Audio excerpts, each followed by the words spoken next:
A very warm welcome to you. It's a pleasure to have you join us again on Almond Finance and Wealth Reports this week. As you know, we are source for latest happening information in the financial sector of the nation's economy. My name is Faith Wade. On this edition of the program, we'll kick off by bringing you the continuation of the exclusive interview I had with Dr. Segun Aina, OFR, the immediate past president and chairman of Council of the Chartered Institute of Bankers of Nigeria, CIBN, where we looked at his 2-year tenure as president and chairman of Council of the Institute. On the Insurance 101, bring you a continuation of a special focus on the compulsory group life assurance policy in Nigeria. Plus, we also bring you highlights of the presidential valedictory address of Dr. Segun Aina. The presidential valedictory address is a special public forum of the Institute where outgoing presidents of the CIBN are celebrated. These and many more awards we have for you on the lineup this week, so I urge you as always to sit back, relax and enjoy it. But all the details are coming to you in just a moment. Please stay with us.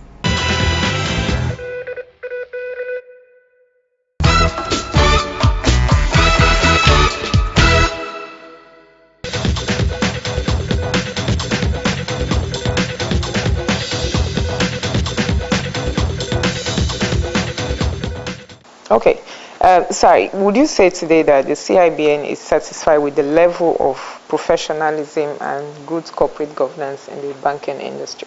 Yes, I think by and large, the level of professionalism and ethical standards have improved in the banking industry compared to what it was before. But what is important is for us to continuously upgrade the requirement and to continuously have a mechanism that ensures that people understand what those ethical standards are and they are able to appreciate it and comply. Because if you don't, some people do certain things that they do not even know it's not ethical because they were seen as a convention and they think it is right. Whereas it's only when there's a problem that you know that it's not right. So because of that, we have worked with the Bankers Committee to produce a single code of conduct for the banking industry. That was unveiled to the public on, I think on Tuesday. On Tuesday, every banker, everybody working in banking, not only members of the institute, anybody working in the bank, either you're a lawyer or a journalist or whatever, because what you do affects the image of the bank. If you're a journalist working in the communication department and you do some, they say, oh, a staff of so bank. You will not say a journalist working in so bank. So everybody must sign, attest to that form that they understand exactly what that thing is and they are able to comply with it. And if you heard, as a non-CIBN professional, but you belong to other, we want to also encourage banks to ensure that people from other skills of their profession are registered members of their various professional bodies so that they can be captured under the necessary procedure of those professional bodies, because it proves a lot of additional data, because you know that if you mess up, apart from the fact that you may go through prosecution or whatever, you'll be delisted and publicly shamed.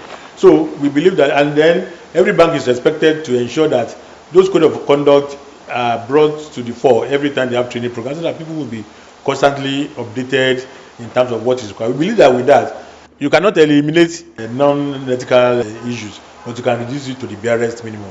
And that is what we are poised to do, working with the industry and working with all the stakeholders. Okay, moving on, sir. If you asked to appraise the Nigerian banking industry today in terms of capital and manpower development, what would be your assessment? Well, I believe that in terms of capital, Nigerian banks are generally now well capitalized, and that has also been assisted with the separation of banks into regional, national, and international banks with different capital requirements. And capitalization is a continuous exercise. And our view is that banks should be encouraged to have as much capital as they can muster, not only for today's business activity, but to prepare them for any financial shock or crisis that may come in the future.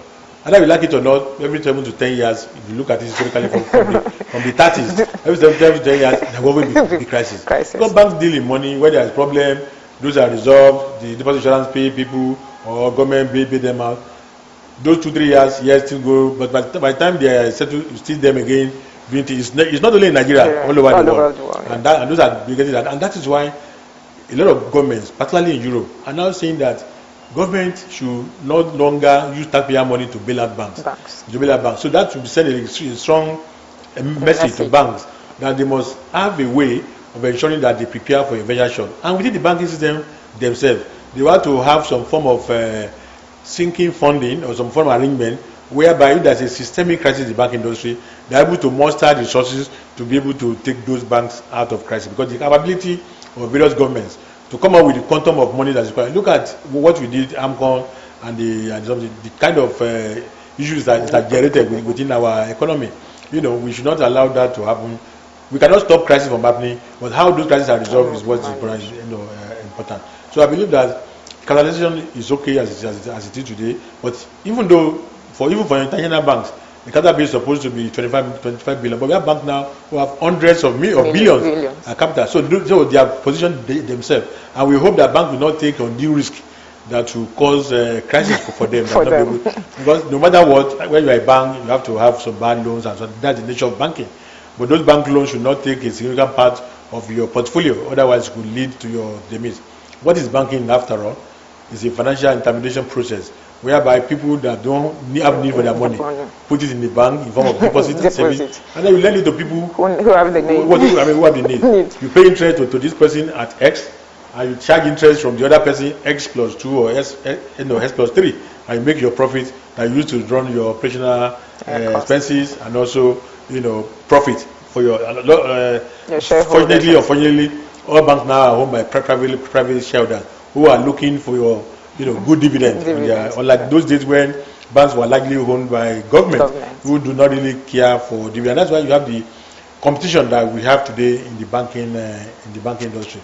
In terms of the competencies, like I said earlier on, we have seen the gap in the competency in the banking industry, and that's why the Central Bank and Bankers Committee put together the competency framework, which was released in November 2012, with a 2-year time frame for banks to assess the gap that exists in the industry and try and meet up and fill those gaps. So that from November 2014, the competency framework will be applied, and then we ensure that positions in the banking industry are filled by people that are skilled, that have the competence, and then ensure that they run those banks and those positions very well. Okay, moving on. During your tenure, sir, we've seen a lot of improvements in the banker's house.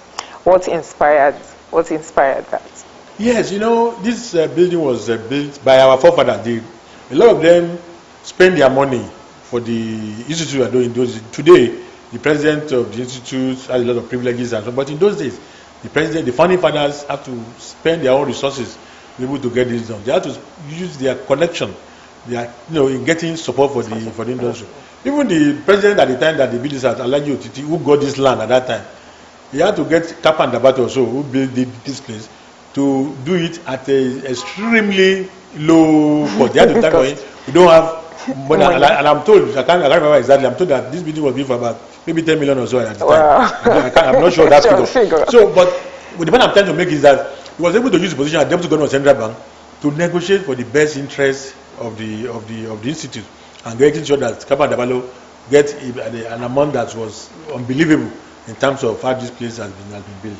But over the years, of course, we see the need for changes. We need to modernize the building. We see the need to provide some facilities. I see the need to do a comprehensive refurbishment. And that was why we started.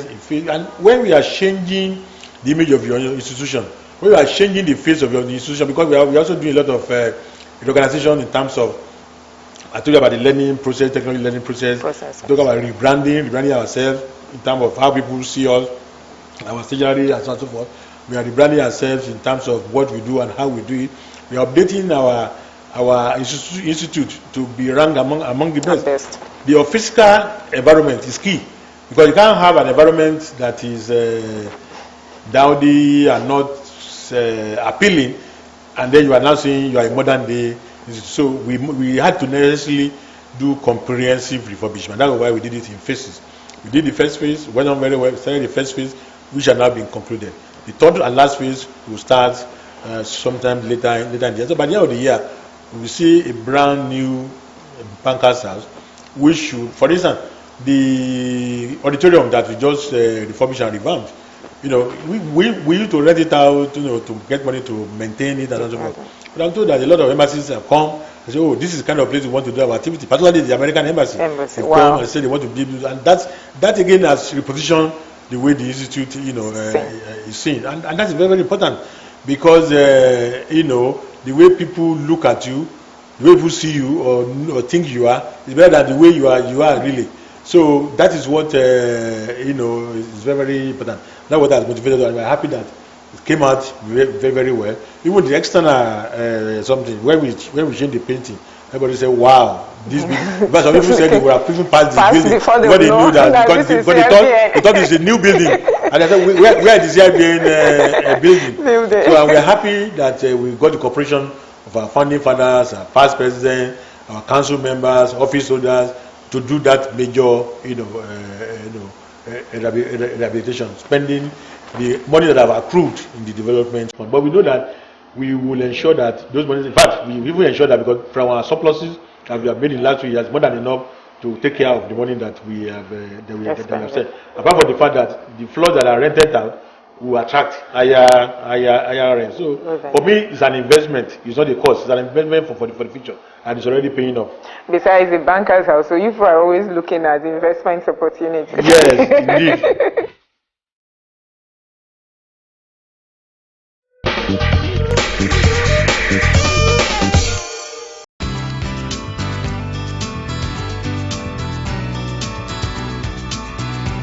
Group Life Assurance Scheme. This is a policy that can be likened to a death-in-service product. It is a scheme that is arranged to pay a benefit called the sum assured to the next of kin or dependents of an employee who dies in active service. This is usually a lump sum payment. It is a policy that is renewable annually.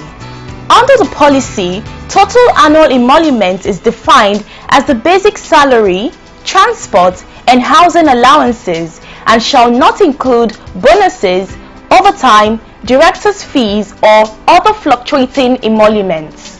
As provided in the Pension Act, an employer must procure this policy and continue to renew it on behalf of his or her employees. It is instructive to mention that the policy is usually designed by insurers in such a manner that it can be adjusted to accommodate new employees as they are engaged. Benefits of the policy. Unlike the contributory pension scheme, this is a policy that involves the payment of premium to insure against the death of an employee either by natural or accidental causes.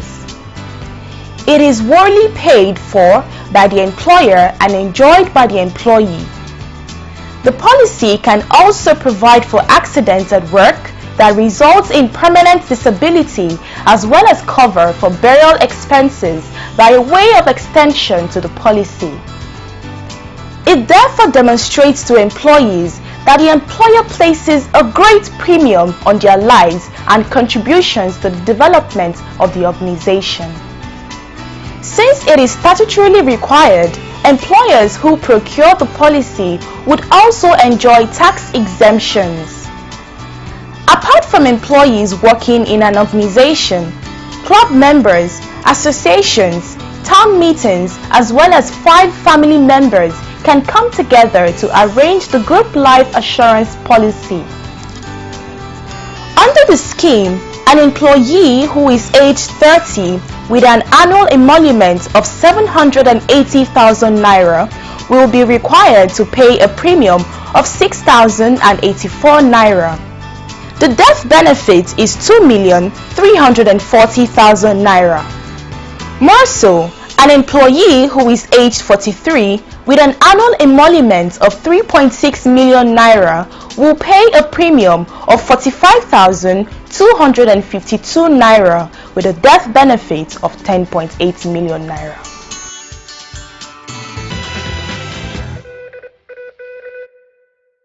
Alright, moving on straight to bring you highlights of the Presidential Valedictory Address, which is a special public forum of the Chartered Institute of Bankers of Nigeria, where outgoing presidents of the institute that have served for 2 years are celebrated. Speaking during the session, the special guest of honor, Oba Rilwan Akiolu I, the Oba of Lagos, said that the National Assembly shouldn't tamper with the autonomy of the Central Bank of Nigeria, as that is the practice all over the world.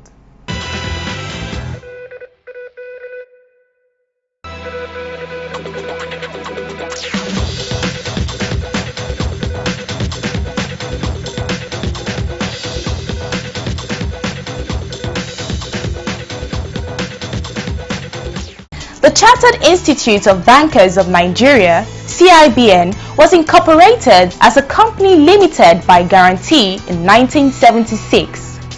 It attained a chartered status through Act No. 12 of 1990, which was reenacted as Act No. 5 of 2007.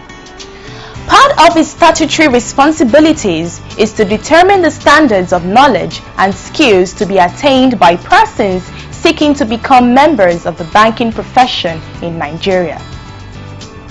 In line with its statutory functions, the Institute recently put together a professional code of ethics and business conduct for the banking industry, which was unveiled to members of the press at the Bankers House, Lagos. Speaking during the press conference, the immediate past president of the CIBN, Dr. Segun Aina, OFR, stated that the overall objectives of the harmonized code is to ensure the highest level of adherence to good banking practices and a strong commitment to high ethical standards in the banker-customer relationship. The overall objectives of the harmonized code are to ensure the highest level of adherence to good banking practices and a strong commitment to high ethical standards in the banker-customer relationship. The code will also enable financial institutions, regulatory bodies, employees of banks, and members of the Chartered Institute of Bankers of Nigeria to know in clear terms what acts, conducts, commissions and omissions and practices are considered unethical and unprofessional, and the appropriate sanctions that we apply for non-compliance with the code. It is expected that this code will bring about discipline and professionalism in the banking and finance industry. The CIBN over the years have developed a broad range of measures necessary to ensure that the financial services industry acts as a catalyst in the transformation of the Nigerian economy. With the Code of Conduct in the Nigerian banking industry released, dignitaries from within and outside the banking industry again gathered at the brand new Ijewere Hall in the Bankers House for the presidential valedictory address of Dr. Segun Aina, OFR.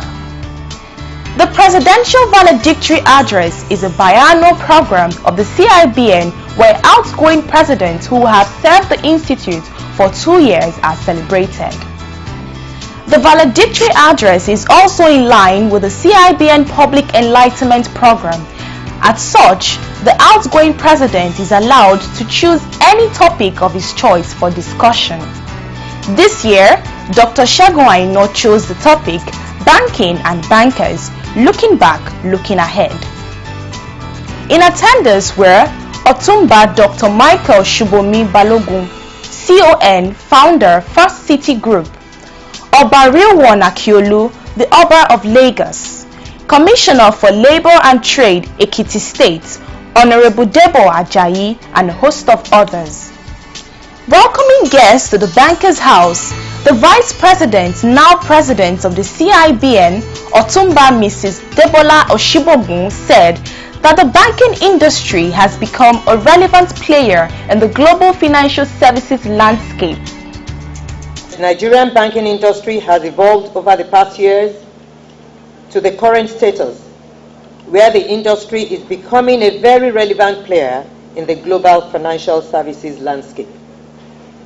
Ladies and gentlemen, today is the President's Day, and without preempting him, neither do I want to preempt his speech.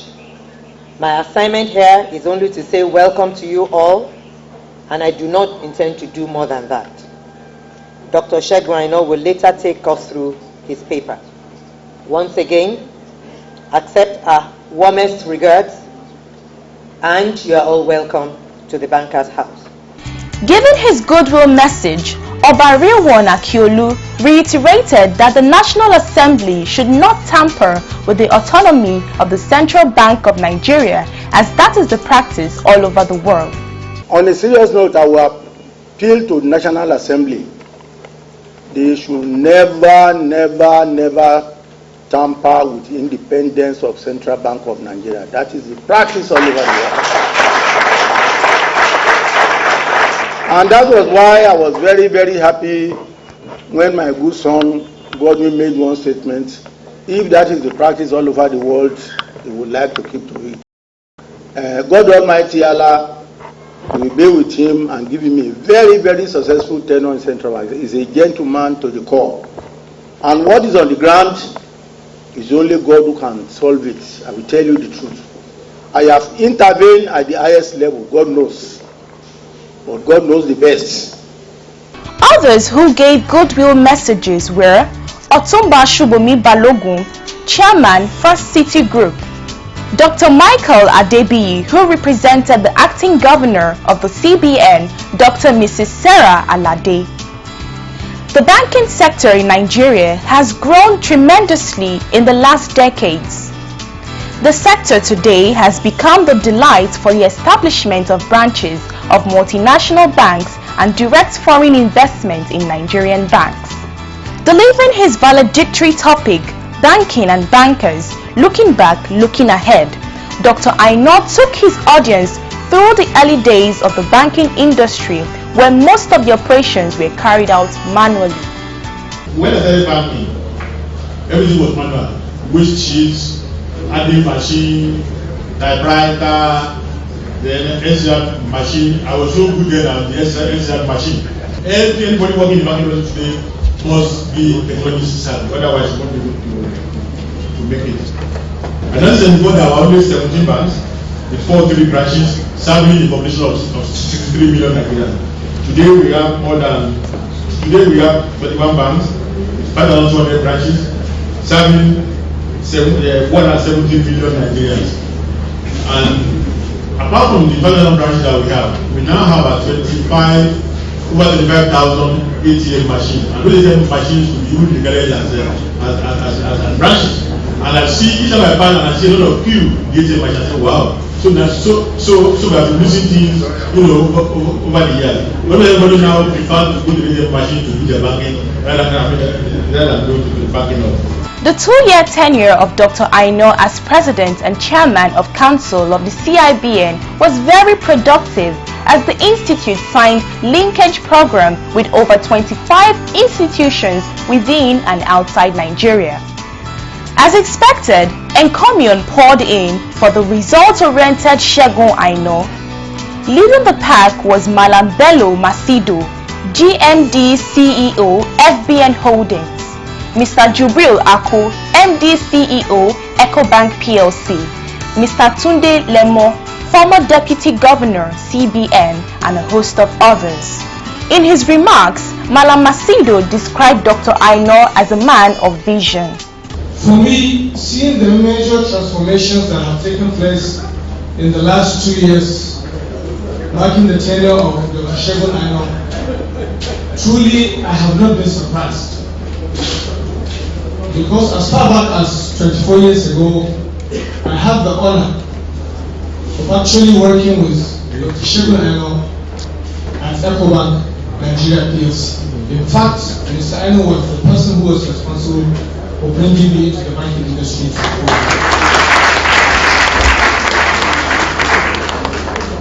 So I know wherever Mr. Aino goes, he always makes major contributions and leaves footprints that are definitely definable and that are permanent. The CIBN, since incorporation in 1976, has been playing a crucial role of training and retraining of the workforce for the banking industry. Apart from this function, the CIBN, in collaboration with the central bank, is preaching the gospel of financial inclusion to all its members. This is so because financial inclusion is imperative for economic growth process, because as more people are brought into the formal financial system, it will help in proper planning and decision making with more reliable data. It also assists in reducing the volume of money outside the banking sector.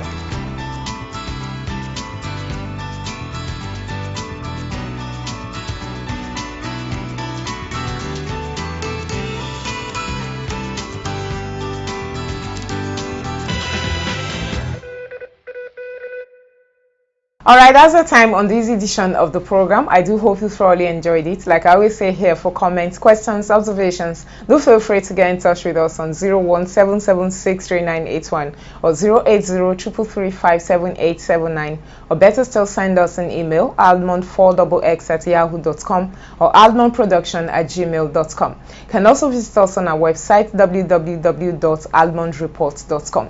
Like us on our Facebook page, Almond Finance and Wealth Reports, or watch us on YouTube, Almond Reports TV. Do not forget also to join us every Wednesday by 9:45 a.m. live on Nigeria FM 102.7 for our Pidgin English program called Waiting Insurance They Do Safe. My name is Faith Ugwade. Until same time, same station next week, I will come your way with a fresh package of this program from all of us here. It's goodbye.